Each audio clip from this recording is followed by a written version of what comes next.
Hello बच्चों, welcome back to my channel commerce at the institute. तो चलिए आज की क्लास में बेटा हम लोग इंडियन इकोनॉमी का नेक्स्ट टॉपिक पढ़ते हैं। जो हम लोग अभी तक कितने टॉपिक हम लोग पढ़ चुके हैं बेटा? Agriculture sector, industrial sector, foreign trade and demographic condition. And then आज हम लोग पढ़ेंगे बेटा ऑक्यूपेशनल स्ट्रक्चर। तो चलिए आइए स्टार्ट करते हैं बेटा। ऑक्यूपेशनल स्ट्रक्चर बेटा होता क्या है? ये बताता है कि हमारा जो हमारे कंट्री में जो जितने वर्क फोर्स है, वर्क फोर्स का मतलब जितने लोग काम कर रहे हैं वो लोग किस किस सेक्टर में बटे हुए हैं, वो होता है ऑक्यूपेशनल स्ट्रक्चर। वही बताता है ऑक्यूपेशनल स्ट्रक्चर कि हमारे कंट्री में जितना वर्क फोर्स है, वर्क फोर्स बोले तो जितने लोग काम कर रहे हैं वो लोग किस किस सेक्टर में बटे हुए हैं। 3 सेक्टर होता है, प्राइमरी, सेकेंडरी और टर्शरी। तो वही चलिए आइए पहले हम उसका डेफिनेशन देखते हैं। It refers to the distribution of work force, यानी वर्क फोर्स को डिस्ट्रीब्यूट किया गया है among the different economic sector. अलग अलग इकोनॉमिक सेक्टर में डिस्ट्रीब्यूट किया गया है। इकोनॉमिक सेक्टर किसको कहते हैं? ऐसा सेक्टर जहां पर अर्निंग मनी हो रहा है, इकोनॉमिकल एक्टिविटी हो रहा है, वो इकोनॉमिक सेक्टर। तो वहां पर वर्क फोर्स बटे हुए 3 सेक्टर में, प्राइमरी, सेकेंडरी और टर्शरी सेक्टर। अच्छा, प्राइमरी सेक्टर को हम लोग एक नाम और से भी जानते हैं, एग्रीकल्चर सेक्टर। सेकेंडरी सेक्टर को हम लोग इंडस्ट्रियल सेक्टर के नाम से भी जानते हैं, और टर्शरी सेक्टर तो जानते ही आप लोग, सर्विस सेक्टर। ठीक है, तो आइए। अच्छा, एक चीज और हम आप लोग को बता दें कि जो ये वर्क फोर्स होता है, इसमें अगर आप लोग कंफ्यूजन तो हम आपको क्लियरली बता देते हैं। इसका एक फॉर्मूला टाइप का बना है कि work force equal to labour force.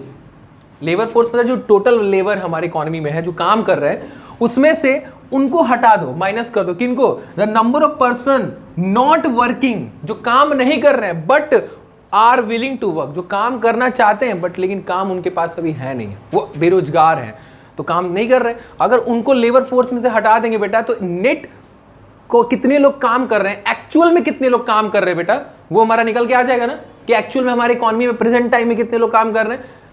तो उसी को कहते हैं हम लोग वर्क फोर्स। समझ गए?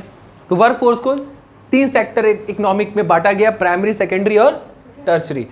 प्राइमरी सेक्टर जरा देखिए क्या होता है, जिसको अभी ताने ने बताया। क्या बताया बेटा? Agriculture sector. ठीक है, तो एग्रीकल्चर सेक्टर में देखिए बेटा क्या लिखा है, द एक्सट्रैक्शन। एक्सट्रैक्शन का मतलब होता है नेट रिजल्ट निकालना। एक्सट्रैक्शन एंड प्रोडक्शन, यहाँ पर क्या होता है? एक्सट्रैक्शन करते हैं मतलब कंप्लीटली निकालते हैं, और प्रोडक्शन करते हैं क्या चीज़ का? रॉ मटेरियल का। ठीक है, फॉर एग्जाम्पल जैसे फार्मिंग, खेती बाड़ी करना, अनाज गेहूँ का, फिशिंग मछली, है ना, माइनिंग जो हम लोग खुदाई करते हैं, है ना, एंड देन फॉरेस्ट्री जो प्लांटेशन करते हैं पेड़ पौधों का। समझ गए? ये दिस ऑल आर द किस एक्टिविटी में आते हैं? हमारे प्राइमरी सेक्टर के अंदर आते हैं। इसमें कोई डाउट है? नहीं है। सेकेंडरी सेक्टर को हम लोग किस नाम से जानते हैं बेटा? Industrial sector. Very good. इसमें क्या होता है? सिंपल, जो हमारे पास रॉ मटेरियल आया है उसको हम लोग ट्रांसफॉर्म्ड कर देते हैं, यानी कन्वर्ट कर देते हैं। किसमें? फिनिश गुड्स में, कंप्लीट गुड्स बना देते हैं, है ना। फॉर एग्जाम्पल जैसे form engage in the converting. Form किसमें इंगेज है? किसको कन्वर्ट करने में? शुगर कैन को शुगर में कन्वर्ट करने के में। समझ गए? शुगर कैन बोले तो गन्ना, उसको किस में कन्वर्ट करते हैं? शुगर में कन्वर्ट करते हैं, चीनी में कन्वर्ट करते हैं। फिर या कंस्ट्रक्शन ऑफ कंपनी, हम कंपनीज बना के तैयार करते हैं। कंस्ट्रक्शन, है ना, आपने क्लास 11th में पढ़ा होगा बिजनेस स्टडीज़ में, है ना, जो हम लोग क्लासिफिकेशन ऑफ बिजनेस एक्टिविटी में था, इंडस्ट्री और कॉमर्स, जिसमें इंडस्ट्री में आपने पढ़ा था कि हमारा जो इंडस्ट्री होता है, जिसमें सेकेंडरी सेक्टर जो होता है उसके अंदर था हमारा एक मैन्युफैक्चरिंग था और एक कंस्ट्रक्शन था। तो कंस्ट्रक्शन में यही था हमारा, कंपनीज, रोड, डैम्स, ब्रिज हमारा जो बनाते हैं वही सब।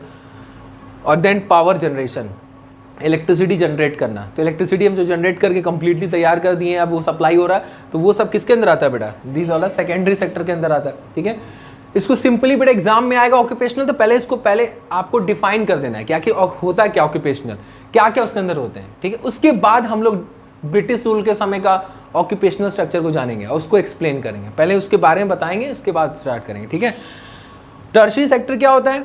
एक ऐसा सेक्टर होता है जहां सिर्फ सर्विस के बारे में चर्चा की जाती है, सिर्फ सर्विस सर्विस सर्विस। समझ गए? तो वही लिखा दिया, टर्शरी सेक्टर किसको हेल्प करता है? Development of secondary and primary. जाहिर सी बात है, आप प्राइमरी में रॉ मटेरियल बना रहे हो और सेकेंडरी में फिनिश गुड्स में कन्वर्ट कर रहे हो, तो क्या वहीं तक वो काम रहेगा? उसको आगे का प्रोसेस किया जाएगा ना। तो आगे का प्रोसेस करने में मदद कौन कर रहा है? टर्शरी ना कर रहा है, मेन यही मदद कर रहा है। तो बोले तो दोनों को मदद कर रहा है कि नहीं कर रहा है? कर रहा है ना। तो वही बोल रहा है कि tertiary sector help in the development of secondary and primary को डेवलप कर रहा है। ठीक है, sector by providing service provide करके। फॉर एग्जाम्पल जैसे ट्रांसपोर्टेशन, एजुकेशन, जो शिक्षा जैसे हम आपको दे रहे हैं, वो हो गया सर्विस फिनेंस, है ना, जो लोन वगैरह लेते हैं हम, है ना, लोन वगैरह सर्विस जो बैंक सबको मिलती है, वो प्रचार वचार करना, एडवर्टीजमेंट करना, these all are the service. ये क्या है बेटा? सर्विस है। क्लियर हो गया बेटा ये? तो ये 3 सेक्टर में हमारा वर्क फोर्स बटा होता है। मेरा कहने का मतलब ये है, ये हमने सेक्टर पढ़ा है, लेकिन यहाँ पर वर्क फोर्स के बारे में जाना था मेन, कि हमारे जो लोग एक्चुअल में काम कर रहे हैं वो किस किस सेक्टर में बटे हुए? 3 सेक्टर में। किसमें प्रिया? प्राइमरी, सेकेंडरी और टर्शरी। ठीक है, तो यहाँ तक नोट कर लीजिए। उसके बाद हम लोग ब्रिटिश रूल के समय का हम लोग ऑक्यूपेशनल जानेंगे। तो चलिए बेटा, अब उसके बाद हम लोग ये पढ़ते हैं कि ब्रिटिश शासन के समय, कॉलोनियल रूल के समय हमारा ऑक्यूपेशनल स्ट्रक्चर क्या था, कैसा था। ठीक है, द फॉलोइंग स्टेट्स मतलब situation, the following situation of the occupational structure during the colonial rule या ब्रिटिश रूल के समय। ठीक है, तो जरा पहला देखिए, पहला पॉइंट आपका क्या है? Predominance of primary occupation. मतलब प्रीडोमिनेंस का मतलब होता है फोर्सफुली सबसे ज्यादा वर्क फोर्स किधर थे? प्राइमरी ऑक्यूपेशन बोले तो प्राइमरी सेक्टर में थे, है ना। प्राइमरी बोले तो वो एग्रीकल्चर सेक्टर में थे। तो वही बता रहा, सबसे ज्यादा वर्क फोर्स किस में थे बेटा? प्राइमरी ऑक्यूपेशन यानी प्राइमरी सेक्टर में थे। देखिए इसमें लिखा भी है कितना, ये डाटा बेटा आपको जरूर देना एग्जाम में, ये आपके लिए एकदम प्लस पॉइंट है। ये अगर आप दे रहे हैं तो यही एग्जामिनर को चाहिए। इंडियन इकोनॉमी हमारे डाटा के लिए ही जाना आता है, इसमें पूरा डाटा को ही आपको शो करना रहता है। ठीक है, तो जो हम डेट हर टॉपिक में आपको बता रहे, क्लियरली बता रहे, डेट पॉइंट जो भी अमाउंट है उसका परसेंटेज है, जो भी चीज़ है वो दिमाग में रखे रहेगा। ठीक है, जैसे ऑफिशियल सेंसस था, एग्रीकल्चर सेक्टर था, इंडस्ट्रियल सेक्टर का बताया, इसका सब जो भी बताया। ठीक है, तो चलिए देखिए बेटा यहाँ पर क्या बता रहा है कि 70 से 75% प्रिया, देख रहे हैं बेटा, शेयर ऑफ वर्क फोर्स सबसे ज्यादा इंगेज किस में है? एग्रीकल्चर सेक्टर में। समझ गया ना, सबसे ज्यादा वर्क फोर्स कहां पर है? Agriculture sector. कितना है बेटा? 70। रिमेनिंग वर्क फोर्स यानी 10%, रिमेनिंग बची हुए 10% और 15 से 20% वर्क फोर्स कहां पर है? सेकेंडरी और टर्शरी। यानी 10% हमारा सेकेंडरी की बात कर रहा है कि हमारा मैन्युफैक्चरिंग सेक्टर जहां पर उत्पादन हो रहा है, कन्वर्टिंग हो रहा है फिनिश गुड्स में, वहां पर 10% वर्क फोर्स है। समझिए, वो काम करने वाले लोग बस 10% है। अब 15 से 20% वर्क फोर्स कहां पर है? सर्विस सेक्टर में है, एडवर्टाइजिंग, बैंकिंग, वेयर हाउसिंग जो भी था। समझ गया मेरी बात? यहाँ पर है। क्लियर? तो इसका मतलब ये जो पॉइंट पहला कर रहा है ड्यूरिंग द ब्रिटिश रूल के समय, ये जो पॉइंट कह रहा है कि सबसे ज्यादा वर्क फोर्स बेसिकली कहां पर है? एग्रीकल्चर सेक्टर में। ये भी 1 मार्क्स में पूछ सकता है, सबसे ज्यादा वर्क फोर्स किधर है, कितना है, ये भी बताएंगे। समझ गए? रीजनल वेरिएशन, क्षेत्र का बंटवारा हो गया, क्षेत्र में कुछ चेंजिंग आया, बदलाव आया। मतलब ये कुछ ऐसे वर्क फोर्स थे अलग अलग स्टेट्स में जो वहां से उठ के कहीं और चलेगा। समझे? जैसे जरा देखिए, states like Tamil Nadu, Andhra Pradesh, Kerala, Karnataka, Maharashtra, waste Bengal, है ना, जो कि फेज यानी डिक्लाइन हो गए, मतलब वर्क फोर्स वहां कम हो गई। किसमें कम हो गई? कौन से क्षेत्र में? एग्रीकल्चर सेक्टर में कम हो गए। और वहां से उठ के वो कहां चले गए? Increase in the manufacturing and service sector. यानी कि ये बोल रहा है कि जो लोग इस स्टेट्स में रहने वाले लोग थे, वो लोग एग्रीकल्चर सेक्टर से उठ के मैन्युफैक्चरिंग और सर्विस सेक्टर में आ गए।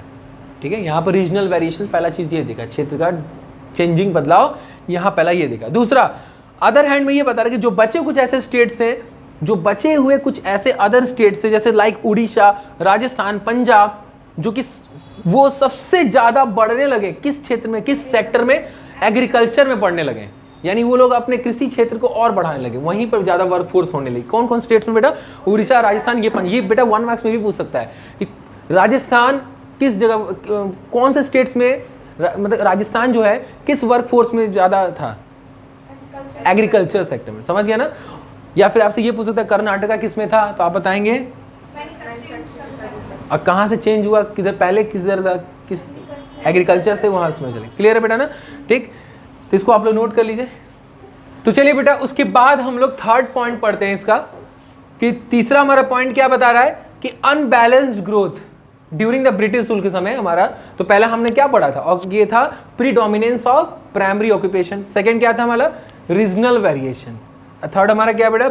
Unbalance growth. हमारा अनबैलेंस ग्रोथ का मतलब ये है कि हमारा ग्रोथ हो रहा था लेकिन वो अनबैलेंस्ड हो रहा था। मतलब ये एग्रीकल्चर सेक्टर यानी प्राइमरी सेक्टर ग्रोथ हो रहा था, इंडस्ट्रियल और सर्विस सेक्टर क्या था बेटा? वो ग्रोथ नहीं हो पाता, अंडर डेवलप्ड था। तो इसके वजह से हमारा ग्रोथ क्या था बेटा? अनबैलेंस्ड हो गया। सेक्टर इक्वल रहेंगे तभी तो बैलेंस ग्रोथ हो पाएगा, तभी तो हमारा इकोनॉमी बेटा आगे बढ़ेगा। लेकिन अगर बैलेंस ही नहीं हो पाएगा तो ग्रोथ अच्छे से हो पाएगा, नहीं हो पाएगा। तो वही चीज़ बेटा बता रहा कि agriculture sector during the British rule was, जो एग्रीकल्चर सेक्टर था बेटा ब्रिटिश रूल के समय, was developed for the production of cash crop. Cash crop के प्रोडक्शन के लिए बहुत फेमस था, बहुत डेवलप्ड था बेटा, समझ गया हमारा ये एग्रीकल्चर सेक्टर, क्लियर है। लेकिन अगर देखा जाए however in the case of secondary और सर्विस सेक्टर के बारे में बता रहा कि वो क्या था, अंडर डेवलप्ड था, जिसके कारण क्या लिखा, so this is the reason that occupational structure was unbalanced in the Indian economy. हमारे इंडियन इकोनॉमी में जो डेवलप ग्रोथ था हमारा वो अनबैलेंस्ड हो गया, समझिए, सेकेंडरी और टर्शियरी इंडस्ट्री का, क्लियर हो गया बेटा। तो ये हमारा ये बता रहा था अनबैलेंस्ड ग्रोथ, कि हमारे जो तीनों सेक्टर हैं वो ग्रोथ कर रहे हैं लेकिन अनबैलेंसली ग्रोथ कर रहे हैं। सबसे ज़्यादा ग्रोथ हमारा एग्रीकल्चर सेक्टर कर रहा है और सर्विस और इंडस्ट्रियल सेक्टर थोड़ा कम ग्रोथ कर रहा है, ये अंडर डेवलप्ड है, क्लियर, जिसके वजह से हमारा इंडियन इकोनॉमी प्रॉपर डेवलप्ड नहीं हो पा रहा है, समझ गए मेरी बात ना। तो ये था हमारा ऑक्यूपेशनल स्ट्रक्चर, जो आप लोग क्लियरली 3 पॉइंट में बताएं, आप लोग अच्छे से एग्जाम में इसको अच्छे से लिखिएगा। आई होप मेरा वीडियो आप लोग को अच्छा लगा हो, तो इसको ज़्यादा से ज़्यादा इसको शेयर करिए, इसको सब्सक्राइब करिए। तो बाकी हम लोग मिलते हैं हम लोग नेक्स्ट वीडियो में, तब तक के लिए बाय बाय, टेक केयर।